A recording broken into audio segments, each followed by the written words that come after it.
Hello बच्चों। कहानी बेमन के शहर के संगीतकार। तो मेरे प्यारे बच्चों, आज मैं आपको बेमन के शहरी संगीतकारों की कहानी बताने जा रही हूँ।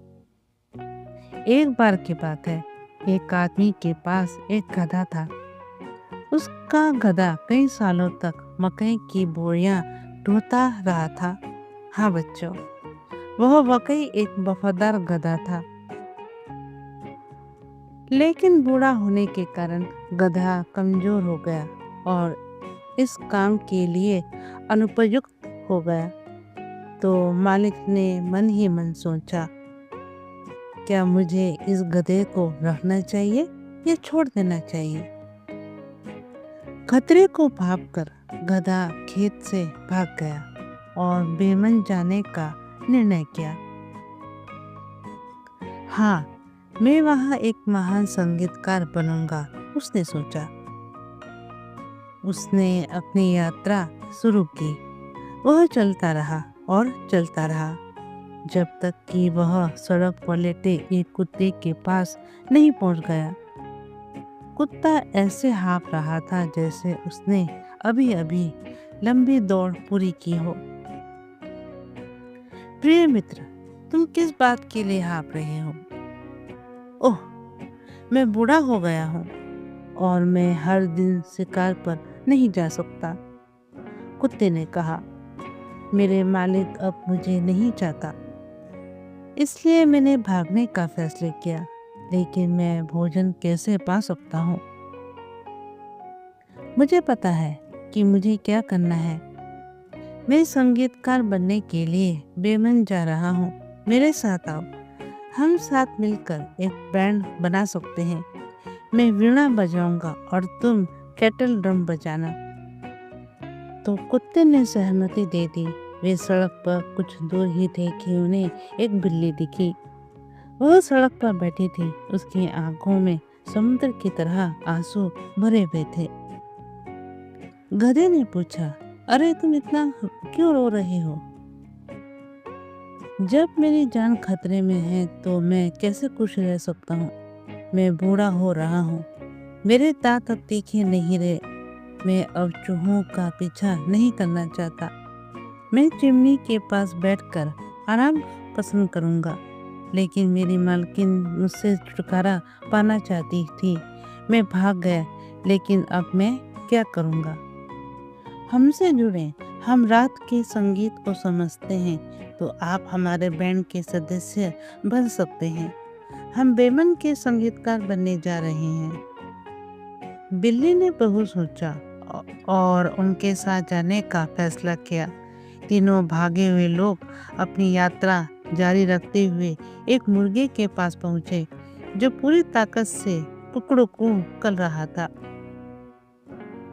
गधे ने कहा, तुम्हारी यह हरकत मेरे खोपड़े के आर पार हो जाती है। समस्या क्या है?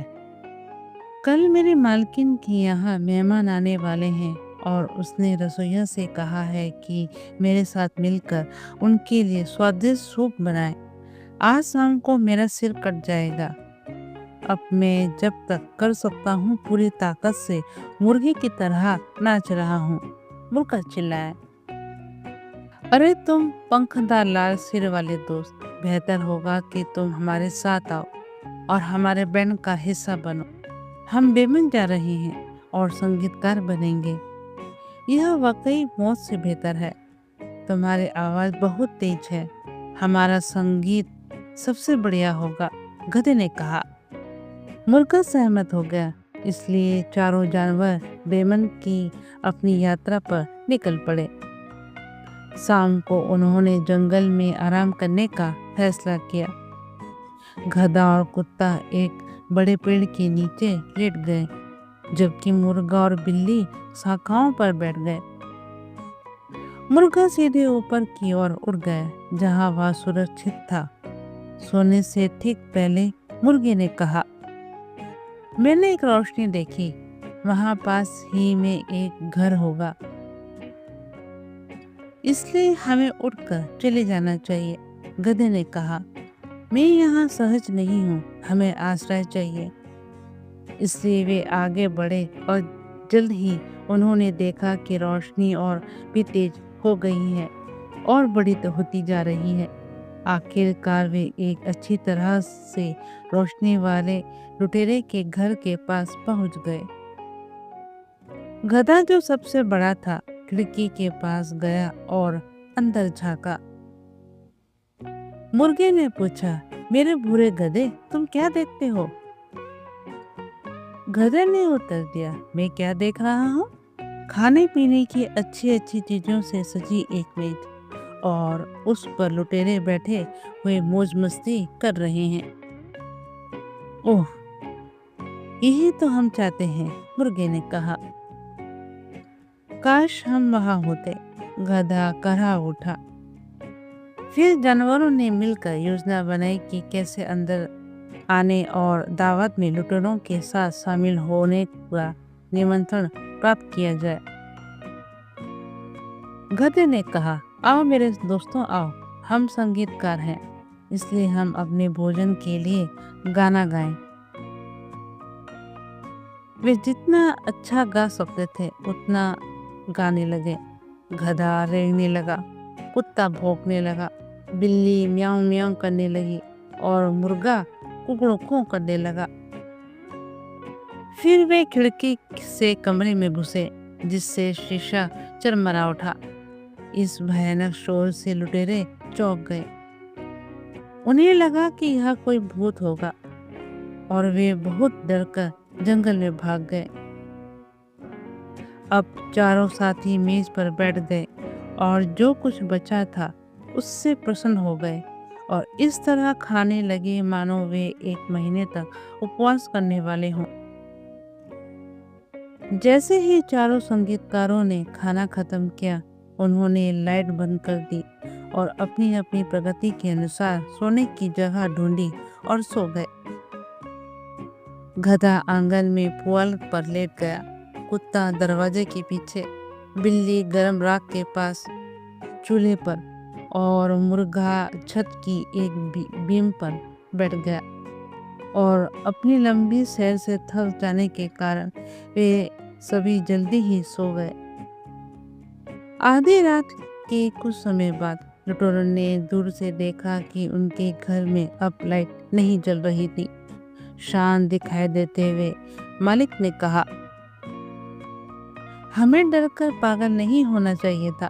तुम जाओ और घर की जांच करो।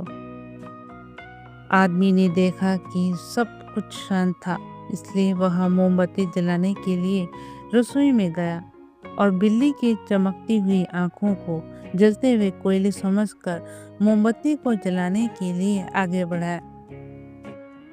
बिल्ली को समझ नहीं आया कि वह क्या करना चाहता है, लेकिन वह उसके चेहरे पर थूकने और खुरचने लगी। वह बुरी तरह डर गया और पीछे के दरवाजे की ओर भागा, लेकिन वहीं पड़ा कुत्ता उछल पड़ा और उसके पैर पर काट लिया। जब वह पुआल के ढेर के पास से यार्ड में भागा तो गधे ने अपने पिछले पैर से उसे जोरदार लात मारी। मुर्गा भी जोर शोर से जाग गया था, सक्रिय हो गया था और बीम से नीचे चिल्लाया, कुकड़ुकू। फिर डाकू जितनी तेजी से भाग सकता था अपने मालिक के पास गया और बोला, आह, घर में एक भयानक चुड़ैल बैठी है जिसने मुझ पर थूका और अपने लंबे पंजों से मेरा चेहरा खरोच दिया। और दरवाजे के पास एक आदमी चाकू लेकर खड़ा है जिसने मेरे पैर में छुरा घोंपा। और आंगन में एक राक्षस पड़ा है जिसने मुझे लकड़ी के डंडे से पीटा। ऊपर छत पर जज बैठा है जिसने आवाज लगाई, इस बदमाश को यहाँ मेरे पास लाओ। इसलिए मैं जितना हो सका भाग गया। इसके बाद लुटेरे को फिर से घर में रहने का भरोसा नहीं रहा, लेकिन बेमन के 4 संगीतकारों को यह बात इतनी अच्छी लगी कि उन्होंने इसे फिर से छोड़ने की परवाह नहीं की। तो बच्चों, तुम्हें ये कहानी कैसी लगी? तो मिलते हैं अगले कहानी पर। अलविदा, खुश रहिए।